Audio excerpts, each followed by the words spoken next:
20 minute show में आप सभी साथियों का दिल की गहराइयों से हार्दिक स्वागत करता हूं, अभिनंदन करता हूं। साथियों, आज का जो सबसे होटेस्ट जो टॉपिक है वो है आपका सेल कोशिका। और सेल से रिलेटेड जो टॉप 100 क्वेश्चन जो पूछे जाते हैं वो आप लोगों तक मैं साझा करूंगा। सभी क्वेश्चनों के ऊपर ये मैंने मेंशन कर दिया गया है कि किस वर्ष और किस पेपर में आया हुआ क्वेश्चन है आपका। तो आपको एक ही काम करना है, कानों में जल्दी जल्दी से ईयरफोन लगा लो और जल्दी जल्दी से इन 100 क्वेश्चनों के माध्यम से एक बार गो थ्रू हो जाओ। आज ही प्यारे साथी ध्यान देना, सारी की सारी चीजें आप लोगों को यहां पे मिलने वाली होंगी। जैसे एसएससी सीजीएल 2019 के अंदर क्वेश्चन पूछा गया, सेम एज इट इज आगे अगर बातें की जाए, एनडीए 2020 होगा, रेलवे 2018 है, सीडीएस 2017 है और एसएससी सीपीओ 2019 है। तो एक बार जल्दी जल्दी से देख लेते हैं। 100 ही क्वेश्चन आपके पास में। कहते हैं कि power house of the cell किसे कहा जाता है, तो माइटोकॉन्ड्रिया को कहा जाता है। प्रोटीन का सिंथेसिस कौन करेगा, तो आप लोग कहोगे राइबोसोम करेगा। और राइबोसोम को ही हम लोग क्या कहते हैं, इसी को कहा जाता है फैक्ट्री ऑफ प्रोटीन के नाम से भी इसे जाना जाता है। अगला क्वेश्चन रेलवे से संबंधित है। कोशिका का कौन सा भाग जो है जेनेटिकल मटेरियल कंटेन करता है, तो आप लोग कहोगे न्यूक्लियस कहोगे। और न्यूक्लियस के बारे में अगर आप स्टडी करना चाहते हैं तो इसे कहा जाता है क्या, इसे कहेंगे कैरियोलॉजी का नाम देंगे। ये भी क्वेश्चन काफी दफा जो है आप लोगों से पूछा जा चुका है। अगला क्वेश्चन ये है कि कोशिका को घेरने वाली अर्धपारगम्य, जिसको सेमी परमिएबल कहा जाता है, उस मेम्ब्रेन को क्या कहेंगे, तो आप लोग कहोगे सेल मेम्ब्रेन होगा। क्वेश्चन अगला है कि what organelles is known as the suicide bag. आपके पास में सुसाइड बैग की बातें की जाए या फिर अगर आपसे बातें करता है एटम बॉम्ब से संबंधित बातें करता है, एटम बॉम्ब, तो आप एक ही नाम देंगे लाइसोसोम। अगला क्वेश्चन ये रहा, पौधों की कोशिकाओं में प्रकाश संश्लेषण कहां होता है, तो क्लोरोप्लास्ट में होता है, याद कर लेना। पौधों को उनका हरा रंग ग्रीन कलर कौन प्रोवाइड कराएगा, क्लोरोफिल करवाएगा, जिसमें एक एलिमेंट भी पाया जाता है जिसे आप लोग मैग्नीशियम का नाम देंगे। पशु कोशिकाओं में कोशिका विभाजन सेल का डिवीजन करने में कौन मदद करता है, तो सेंट्रोइल मदद करेगा, याद रख लेना। ठीक है जी। पौधों की कोशिकाओं में कोशिका भित्ति मतलब सेल वॉल का वर्किंग फंक्शन क्या होता है, तो आप लोग कहोगे ये प्रोवाइड करवाता है स्ट्रक्चर, पेड़ पौधों को स्ट्रक्चर प्रोवाइड कराएगा और साथ में क्या प्रोवाइड करवाता है, प्रोटेक्शन प्रोवाइड करवाता है। सेल वॉल की अगर खोज की बातें की जाए, इसकी खोज किसने की थी, तो आपका जवाब आना चाहिए इसकी खोज करने वाले व्यक्ति का नाम है रॉबर्ट हुक, इसे कहा जाता है। अगला क्वेश्चन एसएससी एमटीएस से संबंधित है। कोशिका के अंदर लिक्विड पार्ट पाया जाता है, उस लिक्विड पार्ट को क्या कहते हैं, साइटोप्लाज्मा का नाम देते हैं। अगला क्वेश्चन, कोशिका के किस भाग में उसकी गतिविधियां मतलब एक्टिविटी को क्या किया जाता है, कंट्रोल किया जाता है, तो आप लोग कहोगे उसे न्यूक्लियस कहा जाएगा। और न्यूक्लियस की खोज किसने की थी, तो इसका नाम आ जाएगा रॉबर्ट ब्राउन होगा। कम ऑन एवरीवन, बोलो ना क्या होगा, रॉबर्ट ब्राउन। कोशिका में राइबोसोम का कार्य कौन करता है, सॉरी राइबोसोम किस चीज का कार्य करता है, तो राइबोसोम क्या वर्किंग फंक्शन होगा, तो ये प्रोटीन का सिंथेसिस करता है, इसलिए राइबोसोम को प्रोटीन का कारखाना भी कहा जाता है। दो प्रकार का होता है राइबोसोम, या तो 70S कहोगे या फिर आप लोग क्या कह दोगे 80S। अगला क्वेश्चन, कौन सा अंग जो है ना प्रोटीन के पैकेजिंग और ट्रांसपोर्टेशन का काम करता है, तो गोल्गी अपैरेटस या फिर आप लोग गोल्जी उपकरण करेंगे, जिसकी खोज कैमिलो गोल्जी ने की थी। कौन सी कोशिकीय संरचना जो है ना आपके पास में एटीपी के रूप में ऊर्जा प्रदान करते हैं, तो एटीपी के रूप में ऊर्जा कौन प्रदान करता है, माइटोकॉन्ड्रिया। और क्या कितनी करेगा, तो आप लोग कहोगे 36 एटीपी। एटीपी का मतलब क्या होता है, जिसका आप लोग एक बार आगे क्वेश्चन उसके माध्यम से बता देंगे। एनडीए 2021 में क्वेश्चन पूछा गया कि कोशिका झिल्ली का मुख्य घटक कौन है, तो आप लोग कहोगे कोशिका झिल्ली का मुख्य जो घटक रहेगा उसे क्या नाम देंगे, फोस्फोलिपिड्स के नाम से जाना जाता है। एसएससी सीपीओ 2020 में क्वेश्चन पूछा गया, कोशिका में एंडोप्लाज्मिक रेटिकुलम का फंक्शन क्या होगा, तो ये प्रोटीन और लिपिड का क्या करता है, सिंथेसिस करता है। रेलवे ग्रुप डी से संबंधित क्वेश्चन है, कोशिका में डीएनए कहां पे पाया जाता है, न्यूक्लियस में पाया जाता है। आप ये भी याद रखना, जो हमारा माइटोकॉन्ड्रिया जो होता है, माइटोकॉन्ड्रिया में भी क्या होगा, तो आप लोग कहना कि इसके अंदर भी सर्कुलर क्या पाया जाता है, डीएनए पाया जाता है, याद कर लेना। ठीक है। न्यूक्लियोलस की बातें की जाए, न्यूक्लियोलस क्या होता है, तो सेंटर ऑफ न्यूक्लियस होता है, जिसका काम क्या होता है, तो जो राइबोसोम होगा ना उसके प्रोडक्शन, या फिर आप लोग ये कहो कि भाई फैक्ट्री ऑफ राइबोसोम किसे कहा जाता है, तो न्यूक्लियोलस को कहा जाता है, जिसकी खोज किसने की थी, तो आप लोग कहोगे फोंटेनो ने की थी भी। किसने की थी, फोंटेनो ने इसकी खोज की थी। कोशिका झिल्ली के निर्माण का खंड क्या होगा, तो आप लोग कहोगे फोस्फोलिपिड्स रहेगा। इंपॉर्टेंट क्वेश्चन है। कहता कि what is the site of cellular respiration, क्या नाम दोगे, या फिर सेंटर ऑफ रेस्पिरेशन की बातें की जाए, श्वसन का केंद्र की बातें की जाए, माइटोकॉन्ड्रिया। ये भी याद रखना, माइटोकॉन्ड्रिया अब्सेंट होता है, और ये अब्सेंट किसमें होगा, तो आप लोग कहेंगे कि ये बैक्टीरिया के अंदर अब्सेंट पाया जाता है, याद करना। अगला क्वेश्चन ये रहा, लाइसोसोम का कार्य क्या होगा, तो ये डाइजेशन करेगा किसका, सेलुलर वेस्टेज का, इसीलिए इसे कहा जाता है, इसीलिए क्या कहा जाता है, सेंटर ऑफ डाइजेशन के नाम से भी अगर किसी को जाना जाता है तो वो लाइसोसोम ही है आपके पास में। कोशिका का आकार की बातें करें या फिर आपको यांत्रिक समर्थन की बातें करें, मैकेनिकल सपोर्ट की बातें करें, तो कौन प्रोवाइड करवाएगा, तो साइटोस्केलेटन करवाता है, याद करना। रेलवे का क्वेश्चन है, ध्यान देना। गोल्जी उपकरण का कार्य क्या होगा, तो मॉडिफिकेशन का होगा, मतलब संशोधन का काम करेगा, शॉर्टिंग का करेगा, छटाई का काम करता है, और पैकेजिंग का काम करेगा। पैकेजिंग ऑफ किसका, प्रोटीन का। तो ध्यान देना, ये आपके पास में क्वेश्चन आया हुआ है। सीडीएस का क्वेश्चन है कि कोशिका के किस भाग में ग्लाइकोलाइसिस, आपके पास में ग्लाइकोलाइसिस क्या होगा, तो ये आपके पास में धरती का कोई भी लिविंग ऑर्गेनिज्म है तो ग्लाइकोलाइसिस प्रोसेस उसके अंदर होता है। जब ग्लाइकोलाइसिस प्रोसेस होता है, यहां से आपके पास में 2 एटीपी एनर्जी क्या होती है, एनर्जी रिलीज होती है। तो कहां होता है ये प्रोसेस, तो साइटोप्लाज्म के अंदर होता है, याद रखना। कोशिका के रसोई घर के नाम से किसे जाना जाता है, किचन की बातें की जाए। अच्छा, प्लांट के अंदर अगर किचन की बातें की जाए तो आप लोग क्लोरोप्लास्ट कहोगे। अगर एनिमल के अंदर अगर किचन की बातें की जाए, एनिमल के अंदर किचन की बातें की जाए, तो आपका आंसर आना चाहिए लीवर आपके साथ। ठीक है जी। अगला क्वेश्चन ये रहा कि आपसे कहता है कि which of the double membrane organelle कौन है, तो डबल मेम्ब्रेन की बातें की जाए तो आपका माइटोकॉन्ड्रिया और न्यूक्लियस दोनों डबल मेम्ब्रेन होते हैं, परंतु साथ में कहता है जेनेटिक मटेरियल, तो आपका आंसर क्या आ जाएगा, न्यूक्लियस आ जाएगा। न्यूक्लियस को हमारे पास में क्या कहा जाता है, तो इसे कहते हैं ब्रेन ऑफ द सेल के नाम से भी जाना जाता है। कोशिका का मस्तिष्क कहा जाता है। कोशिका झिल्ली का प्राथमिक कार्य क्या होगा, मतलब प्राइमरी रोल क्या होगा, तो कोशिका झिल्ली सेल मेम्ब्रेन का काम होता है रेगुलेट करेगा आपके पास में एंट्री को और एग्जिट किसी सब्सटेंस को, पदार्थों का प्रवेश और आपके पास में निकास का नियंत्रण करता है, उनको ऊपर रेगुलेट करता है, कंट्रोल करता है। रेलवे का क्वेश्चन है, क्वेश्चन कहता है which cell structure is involve in the synthesis of lipid, lipid का संश्लेषण करने का काम कौन करता है, तो स्मूथ एंडोप्लाज्मिक रेटिकुलम करता है। यहां पे आप ये भी याद रखना, यहां पे आपका अब्सेंट मिलेगा और अब्सेंट आपको क्या मिलेगा, राइबोसोम मिलेगा भाई, ठीक है, याद कर लेना। अगला क्वेश्चन आपके पास में, कोशिकाओं में माइटोकॉन्ड्रिया का कार्य क्या है, तो एनर्जी प्रोडक्शन का होगा, एनर्जी का संश्लेषण करने का यही काम करता है, याद रखना। ठीक है जी। माइटोकॉन्ड्रिया की बातें की जाए तो इसी के अंदर पाया जाता है जिसे कहा जाता है क्रेब्स चक्कर या फिर क्रेब्स साइकिल के नाम से भी जाना जाता है। ठीक है जी। अगला है आपके पास में, पौधों की कोशिकाओं में कौन सी संरचना मतलब स्ट्रक्चर होती है जो पशु कोशिकाओं में अब्सेंट होती है, केवल पेड़ पौधों में होती है, एनिमल्स में नहीं पाया जाता, तो वो केवल और केवल सेल वॉल है। सेल वॉल किससे बना होगा, तो आप लोग कहोगे ये सेलुलोज से बना होता है। ये भी याद रखना, इसकी खोज किसने की थी, तो उस व्यक्ति का नाम है रॉबर्ट हुक, रॉबर्ट हुक ने इसकी खोज की थी, याद कर लेना। आगे बढ़ जाते हैं। अगला है कि पौधों की कोशिका में वैक्यूल्स का प्राथमिक कार्य क्या होगा, वैक्यूल्स का क्या काम होगा, तो ये स्टोरेज का काम करेगा, किसका, न्यूट्रिएंट्स एंड वेस्ट का आपके पास, मतलब स्टोरेज का काम करेगा।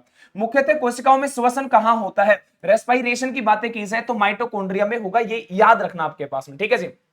इसकी खोज किसने की थी, तो इसकी खोज की थी उस व्यक्ति का नाम है अल्टमान, अल्टमान, और साथ में एक और व्यक्ति का नाम याद रखना, कोलिकर आपके पास में। दोनों व्यक्तियों का नाम जो है आप लोग याद रखेंगे। ठीक है। नामकरण किसने किया था, तो सी बेंडा ने इसका नामकरण किया था। कोशिका में कोशिकीय पाचन मतलब डाइजेशन की बातें कर रहा है, के लिए कौन जिम्मेवार होगा, तो आप लोग कहोगे लाइसोजाइम होगा। लाइसोजाइम के अंदर क्या पाया जाता है, एंजाइम पाया जाता है हाइड्रोलेटिक नाम से। आगे क्वेश्चन है उसके ऊपर हम लोग जिक्र कर लेंगे। क्लोरोप्लास्ट में क्लोरोफिल का कार्य क्या होगा, तो क्लोरोप्लास्ट में क्लोरोफिल का क्या काम होगा, फोटोसिंथेसिस का होगा, प्रकाश संश्लेषण का होगा। और प्रकाश संश्लेषण के लिए क्या होगा, तो लाइट को एब्जॉर्ब करेगा भाई।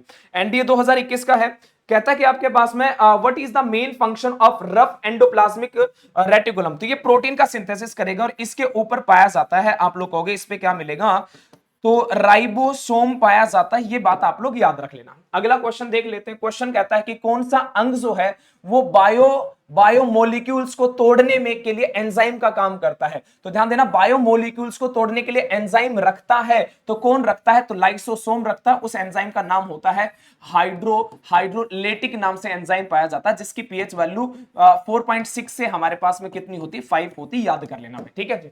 अगला क्वेश्चन है कि कोशिका में राइबोसोम का उत्पादन कहां होता है, तो राइबोसोम का अगर प्रोडक्शन की बातें की जाए कहां उत्पादन होगा, तो न्यूक्लियस का सेंटर न्यूक्लियोलस कहा जाता है, वहां पे होगा, इस बात को आप लोग याद रखना। ठीक है जी।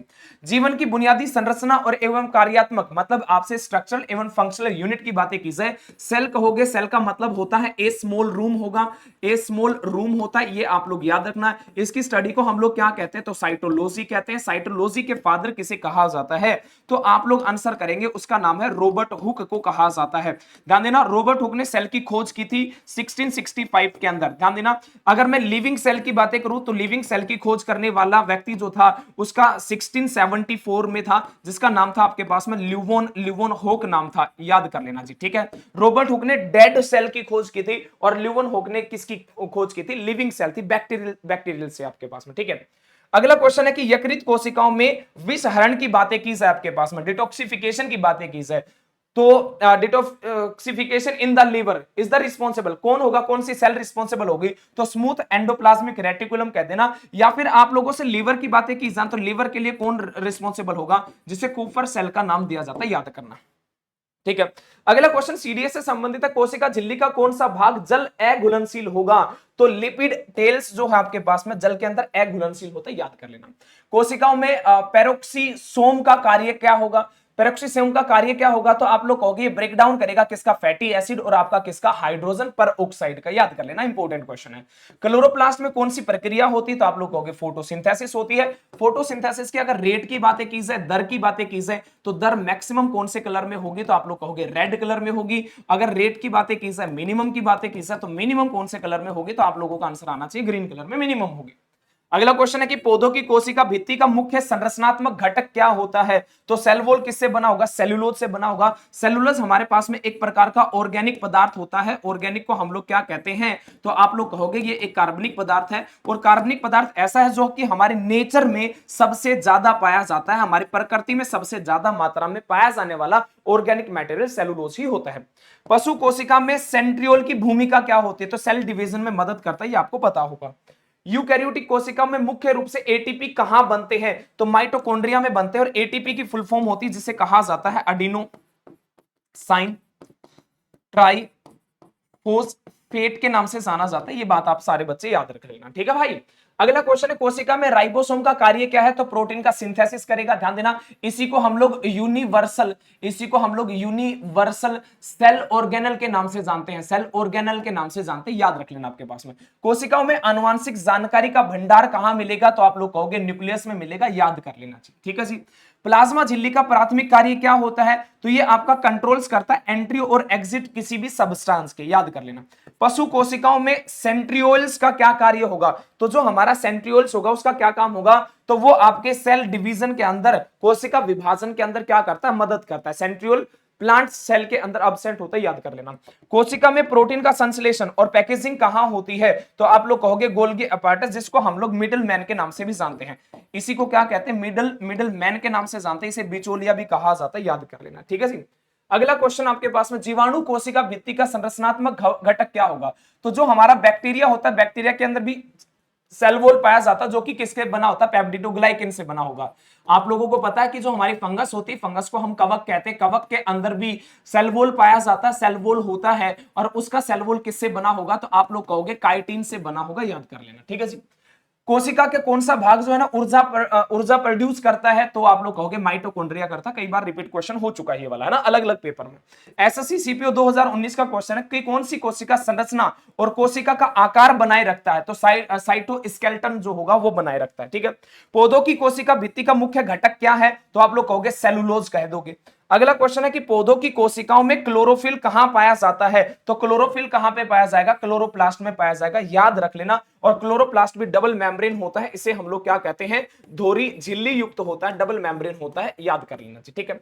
अगला क्वेश्चन ये है, 56वां क्वेश्चन होगा, पौधों की कोशिकाओं में वैक्यूल्स का क्या कार्य होगा? वैक्यूल्स का क्या कार्य होगा? तो ये भी स्टोरेज का काम करेगा, न्यूट्रिशन और आपका वेस्ट को आपका, ठीक है। कोशिका झिल्ली में कौन सा भाग जल संवेदी होता है? तो फोस्फेट हेड होगा, याद कर लेना। लिपिड्स का संश्लेषण सिंथेसिस कौन सा अंग करेगा? तो स्मूथ एंडोप्लाज्मिक रेटिकुलम करेगा। स्मूथ एंडोप्लाज्मिक रेटिकुलम जो है ये एंडोप्लाज्मिक रेटिकुलम का पार्ट होता है, याद कर लेना, ठीक है जी। एंडोप्लाज्मिक रेटिकुलम की बातें की जाए आपके पास में, ईआर एंडोप्लाज्मिक रेटिकुलम की बातें की जाए, इसको हम लोग क्या कहते हैं? इसको माइक्रोट्यूब के नाम से भी जाना जाता है, माइक्रोट्यूब के नाम से, या फिर एंडोस्केलेटन के नाम से भी जाना जाता है। क्वेश्चन कहता है कि न्यूक्लियस में कौन सी प्रक्रिया होती है? तो आप कहोगे डीएनए का रेप्लिकेशन होता है। डीएनए का रेप्लिकेशन का मतलब डीएनए से डीएनए का बनना आपके पास में। साथ में क्या होगा? ट्रांसक्रिप्शन होगा, डीएनए से आरएनए का बनना ट्रांसक्रिप्शन कहलाता है, ठीक है। अगला क्वेश्चन है, पौधों की कोशिकाओं में कौन सी संरचना, ध्यान देना ये बड़ा इंपॉर्टेंट आपके पास में, तुरगोर प्रेशर के लिए रिस्पॉन्सिबल होती ही है, तो आप लोग कहोगे उसे क्या कहा जाता है। इसके लिए मैं थोड़ा सा एक बार दिखा देता हूं, कई बच्चे ये कहते हैं कि जी हमें दिखता नहीं है, तो आप लोग कहोगे इसके लिए कौन रिस्पॉन्सिबल होगा भाई, तो इसके लिए रिस्पॉन्सिबल होता है जिसे हम लोग नाम क्या देंगे, सेंट्रल वैक्यूल का नाम दे देंगे भाई, केंद्रीय वैक्यूल का नाम देंगे, ठीक है। अगला क्वेश्चन ये रहा, पौधों में हरे रंग के लिए कौन जिम्मेवार होगा, क्लोरोफिल होगा। क्लोरोफिल में एक एलिमेंट भी पाया जाता है जिसे आप लोग मैग्नीशियम का नाम देंगे। कौन सी कोशिका संरचना प्रोटीन और फोल्डिंग एंड गुणवत्ता को नियंत्रित करते, क्वालिटी को कंट्रोल करता है, तो उसे एंडोप्लाज्मिक रेटिकुलम के नाम से जाना जाता है। क्वेश्चन कहता है कि मुख्यतः कौन सी प्रक्रिया क्लोरोप्लास्ट में होती है। क्लोरोप्लास्ट में क्या होगा, फोटोसिंथेसिस होगा, प्रकाश संश्लेषण होगा। याद रखना प्रकाश संश्लेषण में कार्बन डाइऑक्साइड होगा, साथ में आप कहोगे H2 होगा। क्या बनेगा, in the presence of sunlight होगा आपके पास में, यहां पे होता है जिसे कहा जाता है क्लोरोफिल का नाम दिया जाता है। बनता क्या है, C6 बनेगा, H12 बनेगा, O6 बनेगा, साथ में ऑक्सीजन रिलीज होती है। ध्यान देना पानी भी रिलीज होता है जब आप इसको बैलेंस करोगे। ऑक्सीजन सबसे पहले कहां से आती है, आप लोग कहोगे H2O से आता है। ग्लूकोज में ऑक्सीजन कहां से आती है, तो कार्बन डाइऑक्साइड से आती है। कार्बन डाइऑक्साइड कहां से लेगा पेड़ पौधे, तो वातावरण से लेते हैं, याद कर लेना। और H2O कहां से लेता है, तो जड़ से लेता है, ये भी याद रख लेना, ठीक है। जल्दी जल्दी इसलिए बोल रहा हूं क्योंकि 20 मिनट का शो, तो 20 मिनट से कम समय में 100 क्वेश्चनों को हमें करना, 100 से फालतू ही क्वेश्चन हो जाएंगे। देखो न्यूक्लियोलस का मुख्य कार्य क्या होगा, ध्यान देना सीडीएस में भी क्वेश्चन आया तो इंपॉर्टेंट क्वेश्चन है। राइबोसोम का क्या करता है, प्रोडक्शन करेगा, राइबोसोम की फैक्ट्री के नाम से जाना जाता है। 65वां क्वेश्चन ये कहता है कि कौन सी कोशिका संरचना कोशिका की गति में सहायता करती है, फ्लैजिला करेगा, याद कर लेना। अगला है आपके पास में किस प्रकार की कोशिकाओं में न्यूक्लियस नहीं होता, तो प्रोकैरियोटिक में नहीं होता। अगर विद न्यूक्लियस की बातें करें आपके पास में, अगर न्यूक्लियस है तो उसे हम लोग क्या कहते हैं, उसे कहा जाता है यूकैरियोटिक के नाम से जानते हैं। प्रोकैरियोटिक में जो राइबोसोम होता है वो 70S राइबोसोम पाया जाता है। अधिकांश एटीपी का उत्पादन कहां होता है, प्रोड्यूस कहां होगी, तो आप लोग कहोगे माइटोकॉन्ड्रिया में होता है। एसएससी सीपीओ का क्वेश्चन। रेलवे का क्वेश्चन है आपके पास में, प्रकाश संश्लेषण के लिए कौन सी कोशिका संरचना महत्वपूर्ण है, क्लोरोप्लास्ट है, ये आप लोग याद रख लेना। पौधों की कोशिकाओं में क्लोरोफिल का कहां पाया जाता है, तो आप लोग कहोगे थाइलोकोइड, ये इंपॉर्टेंट है, याद कर लेना थाइलोकोइड। अगर कई बार क्वेश्चन ऐसा भी आ जाता है कि पेड़ पौधों में प्रकाश संश्लेषण कहां होता है, तो थाइलोकोइड में होता है, जो कि आपके पास में कहां पे होगा, क्लोरोप्लास्ट में। कौन सी कोशिका संरचना सुरक्षा के लिए जिम्मेवार होती है, तो सेल मेम्ब्रेन होगी, याद कर लेना। अगला question, what is the part of the cell storage and transport of material, कौन करेगा, वेसिलस करेगा आपके पास में, वेसिकल्स आपके पास में, माफी चाहूंगा, क्या नाम दोगे, वेसिकल्स। कोशिका की ऊर्जा मुद्रा क्या होगी, एटीपी होगा। एटीपी को क्या कहा जाता है, तो आप लोग कहोगे एडिनोसाइन ट्राइफोस्फेट, आप लोग इसे कह दोगे, एडिनोसाइन ट्राइफोस्फेट का नाम दोगे। एक बार में कितनी एनर्जी मिलती है, तो 38 एटीपी एनर्जी मिलती है, ये भी आप लोग याद रखना। 36 एटीपी माइटोकॉन्ड्रिया से मिलेगी, 2 एटीपी ग्लाइकोलाइसिस से मिलती है, ध्यान देना। कोशिकाओं में असंबंध की बातें कर, असम संबंध की बात बनाए रखने के लिए कौन सी संरचना होती है, ओस्मोटिक बैलेंस के लिए कौन सी होगी, तो आप लोग कहोगे वैक्यूल्स रहेगा, याद कर लेना, ठीक है। पौधों के क्लोरोप्लास्ट का प्राथमिक कार्य क्या होगा, तो फोटोसिंथेसिस होगा। कोशिका का कौन सा भाग जो है चुनिंदा रूप से पारगम्य है, पारगम्य को हम लोग क्या कहते हैं, तो परमिएबल है। अब परमिएबल के लिए कौन रिस्पॉन्सिबल होगा, तो परमिएबल के लिए आप लोग कहोगे सेल मेम्ब्रेन रिस्पॉन्सिबल होगी। क्या होगा आपके पास में, सेल मेम्ब्रेन। अगला क्वेश्चन ये रहा, प्रोकैरियोटिक कोशिकाओं में आनुवांशिक सामग्री कहां संग्रहित होती है, तो न्यूक्लियोइड रीजन में रहती, याद कर लेना, ठीक है। Which structure the contain the hydrolytic enzyme, hydrolytic enzyme किसमें पाया जाता है, लाइसोसोम में पाया जाता है। और ये वही एंजाइम है जिसका पीएच वैल्यू 4.6 से लेकर आपके पास में क्या होते हैं, 5 होती है। जब ये एक्टिव होता है तो अपनी मेम्ब्रेन को खाना स्टार्ट कर देता है, ये भी याद रखना। लाइसोसोम जो होता है ना, ये आपको कैसा मिलेगा, तो आप लोग कहोगे सिंगल मेम्ब्रेन होता है, याद कर लेना। कहता कि आपसे कहता कि स्मूथ ईआर का काम क्या होगा, लिपिड का संश्लेषण करना होगा। प्रोटीन के पैकेजिंग के लिए कौन जिम्मेवार होगा, गोल्गी बॉडी होगा। पौधों में कोशिका की कठोरता के लिए और उनकी संरचना के लिए कौन जिम्मेवार होता है, अगर उनकी कठोरता और संरचना की बातें की जाए तो सेल वॉल रिस्पॉन्सिबल होगा। अगर ध्यान देना, एक सेल वॉल ये है, एक सेल वॉल ये है, 2 सेल वॉल आपस में मिलते हैं तो उसे क्या कहा जाता है, तो आप लोग कहोगे उसे कहा जाता है मिडल लैमिलैक के नाम से जाना जाता है, या फिर मिडल लैमिला के नाम से भी से जाना जाता है। अगला क्वेश्चन है 81वां, ऑक्सीडेटिव फॉस्फोरिलेशन के लिए कौन सा ऑर्गेनेल जिम्मेवार होगा, तो माइटोकॉन्ड्रिया जिम्मेवार होगा। प्रोटीन संश्लेषण के द्वारा कौन सा प्रकार जो है आरएनए राइबोसोम तक अमीनो एसिड पहुंचाता है, अमीनो एसिड पहुंचाने का ट्रांसफर, ध्यान देना टीआरएनए काम करेगा। यूकैरियोटिक कोशिकाओं में साइट्रिक एसिड का चक्र कहां होता है, तो माइटोकॉन्ड्रियल मैट्रिक्स, माइटोकॉन्ड्रिया के अंदर जो लिक्विड पार्ट होता है उसी को मैट्रिक्स कहा जाता है। कोशिका चक्र का कौन सा चरण डीएनए को प्रतिकृति से संबंधित है, मतलब डीएनए रेप्लिकेशन से संबंधित है, तो आप लोग कहोगे एस फेज, एस को कहा जाता है सिंथेसिस फेज आपके पास में। साइटोस्केलेटन में सूक्ष्म नलिकाएं मतलब माइक्रो ट्यूब का लिए कौन सा घटक बनाता है, तो उसके लिए बनेगा आपके पास में ट्यूबलाइन, आपका प्रोटीन, ट्यूबलाइन प्रोटीन होगा। अगला क्वेश्चन है डीएनए धारियों के एनएडवाइडिंग में कौन सा एंजाइम पाया जाता है, एनएडवाइडिंग में कौन सा एंजाइम होगा, तो हेलिकेज होगा, याद कर लेना। जब कोशिका निर्धारित रूप से मरती है तो इस प्रक्रिया को क्या कहा जाता है, तो इसे कहते हैं एपोप्टोसिस के नाम से जाना जाता है, एपोप्टोसिस के नाम से जाना जाता है। न्यूक्लियस के चारों ओर दो परत वाली झिल्ली को क्या कहा जाता है, तो न्यूक्लियर एनवलप के नाम से जाना जाता है। कोशिकाओं में एटीपी संश्लेषण का मुख्य स्थान कहां होता है, तो आप लोग कहोगे माइटोकॉन्ड्रिया में होता है। क्वेश्चन है आपके पास में पौधों की कोशिकाओं में कैल्विन चक्र कहां होता है, तो आप लोग कहोगे स्टोरमा। ये याद रखना इंपॉर्टेंट क्वेश्चन भाई, क्या होगा, स्टोरमा ऑफ आपका क्या होगा, क्लोरोप्लास्ट होगा, क्लोरोप्लास्ट की स्टोरमा के अंदर होगा। इस बात को सारे के सारे भाई, सारे छोटे बड़े भाई बहन है ना, सारे याद रख लेना, ठीक है जी। अगला क्वेश्चन ये रहा आपकी स्क्रीन के ऊपर, कोशिका में माइक्रोफिलामेंट्स का मुख्य कार्य क्या होगा, तो वो सेल के मूवमेंट और सपोर्ट के लिए मदद करता है। कोशिका में संरचना और आयनों के अणुओं के लिए चयनात्मक बाधा का काम मतलब बैरियर का काम कौन करता है, तो सेल मेम्ब्रेन करती है। कौन सा कोशिका जंक्शन का आसन कोशिका मतलब आपके पास में passage of ion between the adjacent cell के लिए कौन रिस्पॉन्सिबल होगा, तो उसके लिए गैप जंक्शन होता है। डीएनए रेप्लिकेंट की बातें कर रहा है आपके पास में, बाय द सिंथेसिस आरएनए पेरीमर्स आपके पास में, तो इसके लिए कौन होगा, पेरीमेज होगा, याद करना। अगला क्वेश्चन ध्यान देना, सीएचएसएल का था, ग्रुप डी से संबंधित है। क्लोरोप्लास्ट का कौन सा भाग प्रकाश निर्भर प्रतिक्रियाओं में सीधे शामिल होता है, तो आप लोग कहोगे थाइलोकोइड मेम्ब्रेन आपके पास में। अगला क्वेश्चन है आपके पास में 96वां है, इलेक्ट्रॉन परिवहन श्रृंखला में कौन सा अणु इलेक्ट्रॉनों का वाहक करता है, तो NADH करता है। माइटोसिस के दौरान द स्पिंडल फाइबर का कार्य क्या होता है, तो सेपरेशन ऑफ द क्रोमेटिड होगा आपके पास में, ये याद रखना आपके, ठीक है। अगला क्वेश्चन, प्रकाश संश्लेषण के दौरान कौन सा क्लोरोप्लास्ट में एटीपी का संश्लेषण करता है, तो एटीपी सिंथेज के नाम से जानते हैं, सिंथेज के नाम से जानते हैं। अगला क्वेश्चन आपके पास में, माइटोकॉन्ड्रियल डीएनए कहां होता है, तो माइटोकॉन्ड्रिया में जो डीएनए पाया जाता है तो वो माइटोकॉन्ड्रियल मैट्रिक्स में होता है, केवल मैट्रिक्स आ जाएगा तो भी आपको सही आंसर करना पड़ेगा। लीवर कोशिकाओं में कौन सा अंग जो है विसरण का काम करता है, तो स्मूथ एंडोप्लाज्मिक रेटिकुलम करेगा, ये बात आप लोग याद रखना, ठीक है। अगर मैं ये कहूं कि भाई आपके पास में फादर ऑफ साइटोलॉजी की बातें की जाए, फादर ऑफ साइटोलॉजी कौन है, तो आप लोग कहोगे फादर ऑफ साइटोलॉजी का नाम होगा जिसे कहा जाता है रॉबर्ट हुक के नाम से जानेंगे। जबकि मैं अगर इंडियन की बातें करूं तो इंडियन का नाम होगा AK आपके पास में शर्मा होगा। अगर सबसे स्मॉलेस्ट की बातें की जाए, सबसे स्मॉलेस्ट सेल कौन सी होगी, सबसे स्मॉलेस्ट हमारे शरीर में सेल कौन सी होगी, तो आप लोग कहोगे स्पर्म सेल होगी। सबसे बड़ी का बातें की जाए, हमारे शरीर में सबसे बड़ी कौन सी होगी, तो आप ओवाम कहोगे। वैसे अगर ओवरऑल देखा जाए, वैसे सबसे बड़ी की बातें की जाए, सबसे बड़ी कौन सी होगी, तो आप लोग कहोगे जो शुतुरमुर्ग होता है, शुतुरमुर्ग होगा। शुतुरमुर्ग का क्या होगा आपके पास में, अंडे की सेल सबसे बड़ी होती है आपके पास में, ठीक है। सबसे छोटी की बातें की जाए तो सबसे छोटी जो सेल होती है वो किसकी होती है, वो होती है माइकोप्लाज्मा की होती है। सबसे हैवीएस्ट, सबसे भारी सेल भी किसकी होगी, शुतुरमुर्ग के अंडे की। लंबी की बातें की जाए तो लंबी के लिए आप लोग क्या कहोगे, तो लंबी के लिए कहोगे जिसे आप लोग कहते हो न्यूरॉन आपके पास में, तंत्रिका कोशिका। डन है क्या जी। 100 से अधिक क्वेश्चन मैं आप लोगों तक साझा कर चुका हूं। अब आप लोगों के साथ में क्वेश्चन ऑफ द डे की बातें कर लेते हैं। जाने अनजाने में कोई अगर शब्द गलत पढ़ा हो तो उसके लिए भाई माफी चाहता हूं।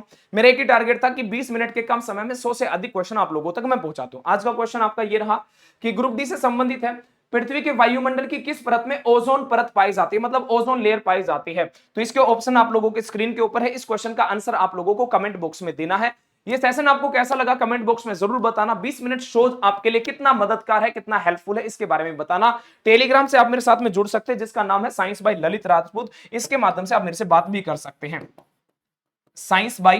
साइंस बाय क्या होगा, तो आप लोग कहोगे ललित राजपूत। इसके माध्यम से मेरे साथ जुड़ सकते हैं, कनेक्ट हो सकते हैं, सभी क्लासेस की इंफॉर्मेशन मेरे साथ में ले सकते हैं, भाई आगे बढ़ सकते हैं। ठीक है जी, तो आज के लिए इतना ही। मिलते हैं फिर अगली वीडियो में। 20 मिनट शो में आपके लिए एक दमदार वीडियो 20 मिनट के अंदर टचवुड लेवल में आप लोगों को देने की कोशिश करूंगा। ठीक है जी, राम राम साढ़े लाडले भाई बहना, मिलेंगे भाई अगली वीडियो के अंदर। ठीक है जी, राम राम भाई, 1 सेकेंड।